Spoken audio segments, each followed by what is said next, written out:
And he actually pointed out a significant, and I mean significant, patch of hair loss on the back of my head. If you guys have seen if you haven't seen the picture, you should check it out. It's on my page. And it was taken probably definitely well over a month after it was discovered, maybe even like closer to 5 weeks after it was discovered. So you can see on the picture, and that's the first picture I have, because I like it. It was, if you've ever dealt with hair loss, especially female, I feel, it's just, it shakes you emotionally. It was a shock. I had no idea it was there, and it was huge. So I was like, oh my gosh, why is this happening? And I mean, I had no idea at the time. I definitely had some stress in my life, which a lot of us do, and probably significant stress. But I also still to this day don't really know why, but I'm guessing it was probably stress, a combination of that, hormonal, as well as the products that I was using back then, because I've since learned that a lot of the everyday products we use, our hair care products, and also personal care products, are endocrine disruptors, and they're actually, some of them are actually linked to hair loss. So if you're brand new, and especially if you haven't looked into any of that kind of stuff, I would definitely recommend doing a little research in that area. In particular, sodium lauryl sulfate and formaldehyde are very linked to hair loss. Sorry, I got something coming up on my screen. Just give me 1 second. Okay, there we go. So I can see all you guys. Yeah, I would start with looking those up. But if you are using like drugstore hair products, I would definitely check that out. Especially, I mean, even if you're not having hair loss issues, there's still going to be endocrine disruptors in those things. So you definitely want to have a look at it. So anyways, I was lucky my sister was here at the time, because she was a Young Living member. I didn't have any Young Living oils at the time. And so she actually mixed me the Mermaid hair tonic. So I still use that to this day. When she mixed it for me, she used the traditional recipe, which is all I'll talk about tonight. I'll just touch on a couple of things that I switched up since, but so that's just, glass. You want to use glass whenever you're using essential oils, glass spray bottle. And the 3 oils I pre-mix just for ease. I love cutting my labels and pre-mixing blends that I use all the time. So it's going to be lavender, cedarwood, and rosemary. So she mixed those up at the time with just some witch hazel. Since then, I love to use the hydrosol, because I think it helps your oils mix through better. But if you only have witch hazel, that's totally fine. That's all I used in the beginning. So she did a fairly strong mix, and I don't know if that's what everybody uses, but I use in this is a big bottle. I'm going to say it's probably 6 ounces. I don't know. Anybody good with that? Maybe ish that. And so I probably use about 30 drops of each in there. So I use a significant amount in there. She mixed me a smaller one, and I think she put 20 drops of each. So she mixed it strong as well. And so how I use that was I sprayed it all over, but the patch was right here, more to the right side of my head. And I sprayed a lot back in that area and massaged it in. So every time, I didn't do it twice a day, which a lot of people do. We hadn't done a ton of research, but she knew about it. So I just did it every time I washed my hair. And back then it was I probably washed my hair every second day. Now I only wash my hair twice a week. Like, since I switched out all my products, I don't need to wash my hair. Even my girls say, your hair never gets greasy. And I'm like, yeah, because it's not weighed down by all the crap in the products, right? So yeah, twice a week. And I could probably go longer than that, but I wash it anyways. So yeah, I would spray it all over, massage it into the ends, but really massage it into that area.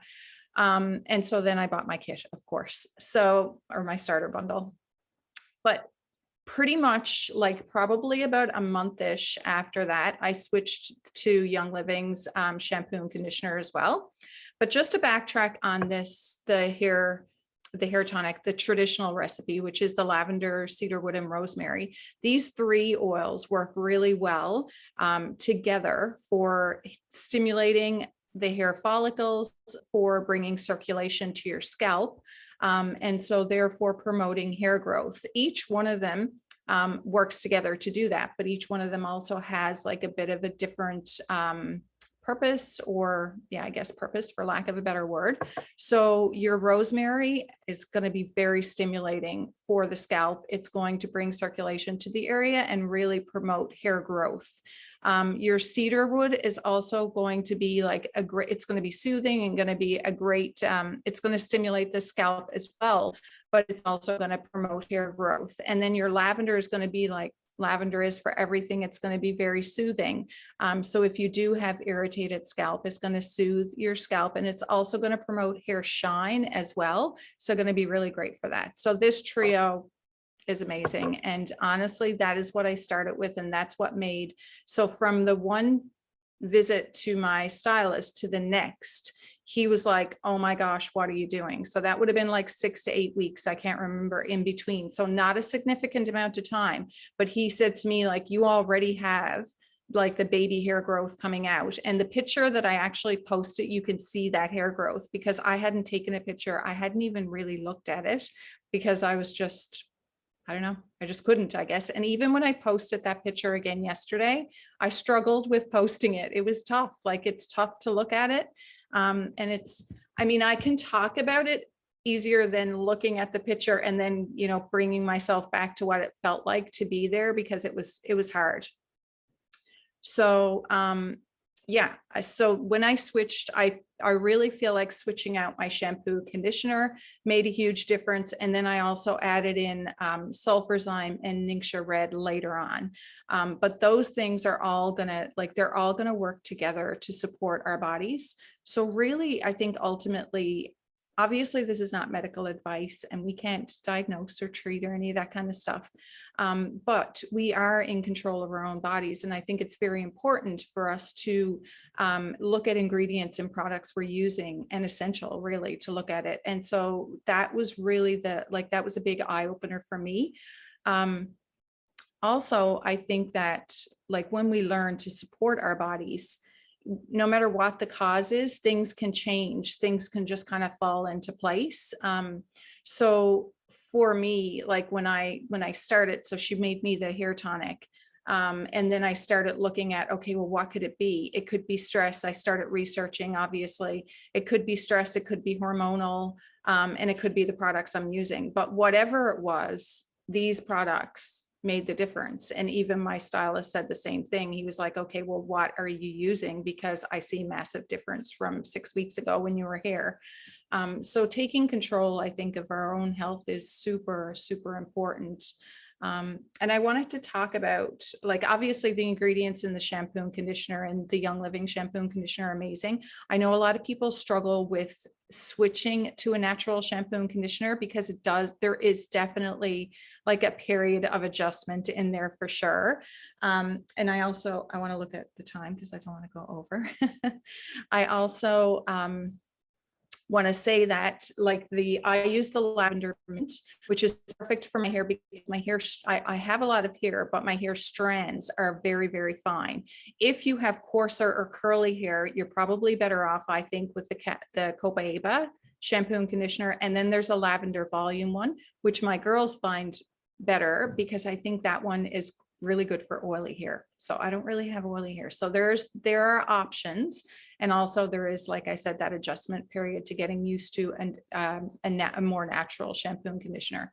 So a couple of tips I would have: when I use the shampoo, I shampoo twice. I don't know if you guys all do that. So the first time well, both times actually, I really massage it into my scalp.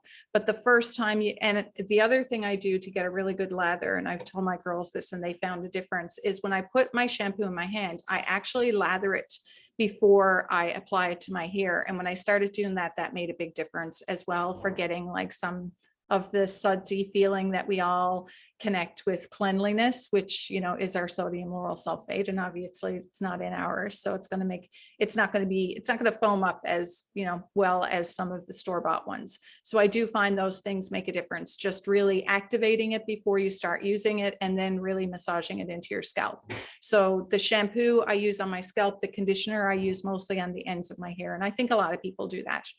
So that's the shampoo and conditioner. And then I want to talk about sulfur slime for a second, because I think a lot of us are familiar with Ningxia Red, antioxidants. It's good for everything, every part of our body, every system, all of it. But I want to talk about sulfur slime for a second, because sulfur is, well, it's an essential mineral in our body. I think it's the third most abundant mineral, if I'm not mistaken, in our body, but it's also very connected.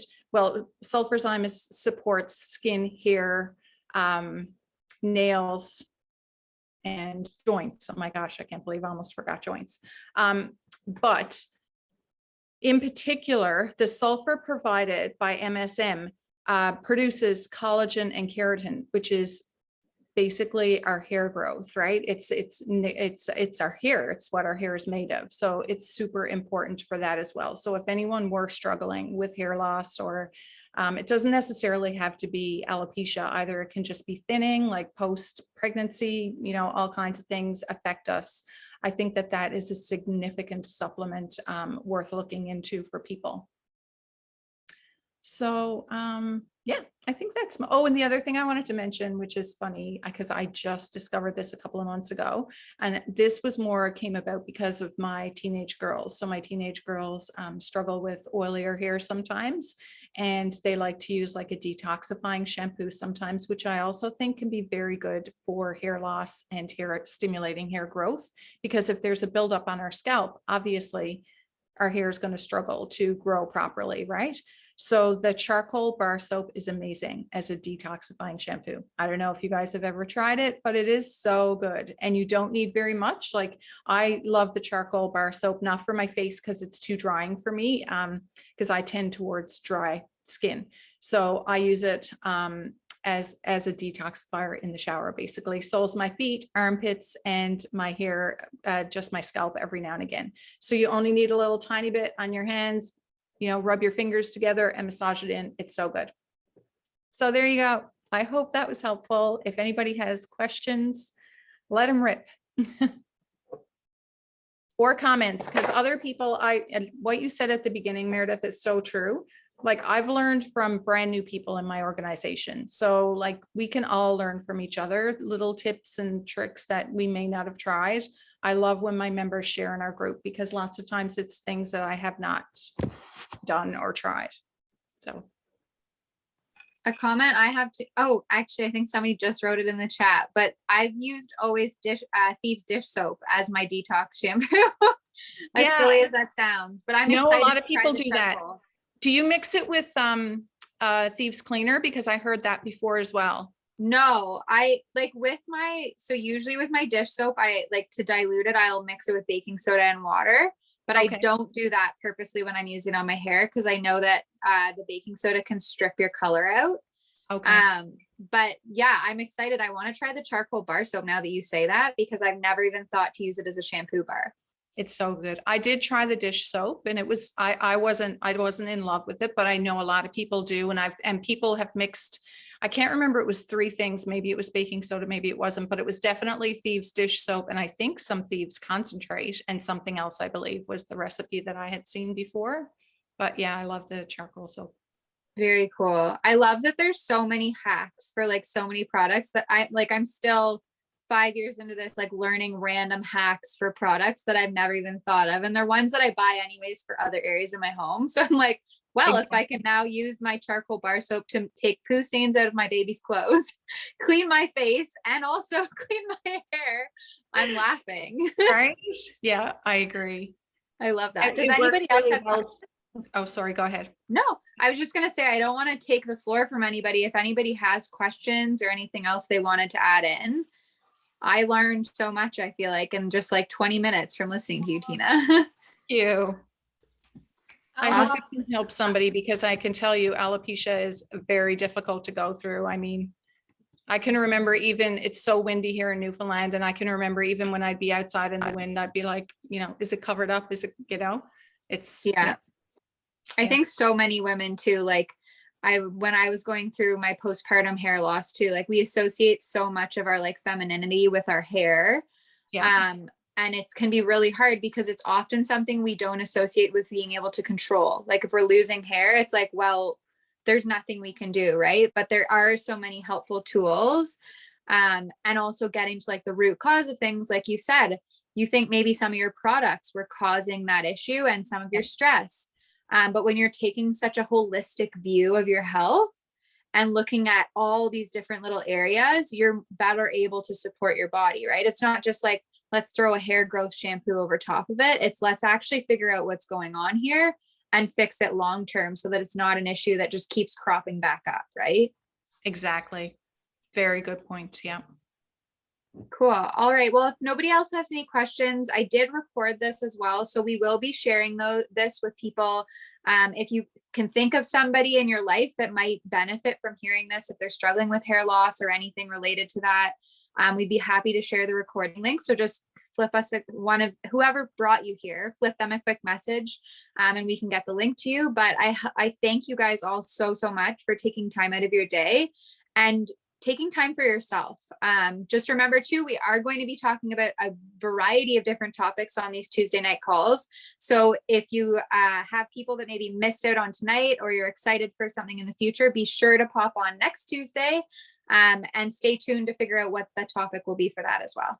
Cool. All right. Excellent. Thank you. Good night, Thank everyone. you so much, Thank you Tina, coming. for sharing. Oh, you're welcome. Thank you, guys. Have a good night, guys.